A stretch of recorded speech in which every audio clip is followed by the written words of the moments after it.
Hello future officers, welcome back. Today we'll be learning about TAT, few tips for TAT. Now one may ask why TAT is required.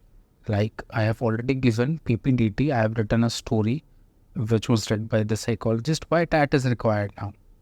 Now in TAT you are given 12 pictures. So understand that you are put under stress that stimulates your conscious and subconscious mind. So the psychologist wants what? He wants your thoughts, your ideas when you are under stress, or maybe inner thoughts when you are given with this situation, when you think of some situation on your own. So this helps the psychologist to dive deeper into you so that he can judge you for the qualities he is looking for. So that is why TAT is required over and above the PPDT which you give. However, there is no GD in TAT, which was there in PPDT.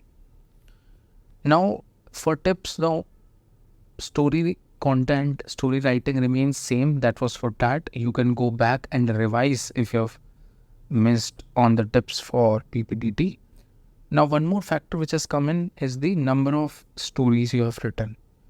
So overall, from psychologist's perspective, if you see the overall picture of all the 12 stories, overall impression which he gets after reading all the 12 stories should resonate, should be somewhere there with the personality which he has judged from your PIQ form.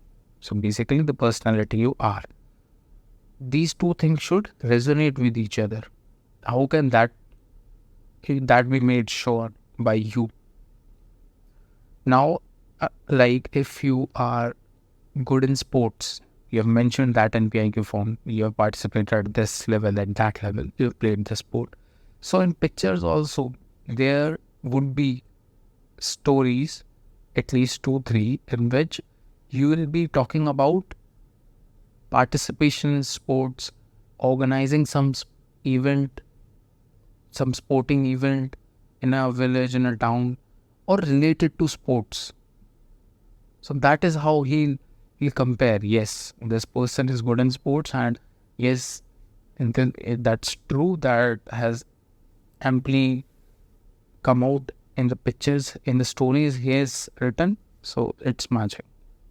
Similarly, if you're good in academics, not so good in sports, but very good in academics, so your stories would include topics like setting up libraries, giving free books, distributing old notebooks, old books to the poor children who are not able to afford it. So things like that. Similarly, like if you have been a good team member, maybe you have organized some events, you have mentioned that in PIQ form. So you will frame stories accordingly, that this event was organized in the village due to lack of cleanliness in the village. You had organized an awareness campaign. So social front you are good at. So this is how the things are seen, the things are compared, judged from the psychologist perspective. So what you can do is, while you are practicing for TAT, first of all, again practiced under timed conditions, straight 12 stories at a go. And so what you can do is take your PIQ form, go through it, pick up some major points which you think are very prominent once the psychologist reads it, and your personality points, and try to keep those points back of your mind when you are making the story. So automatically you will tend to incline towards this side. This will help you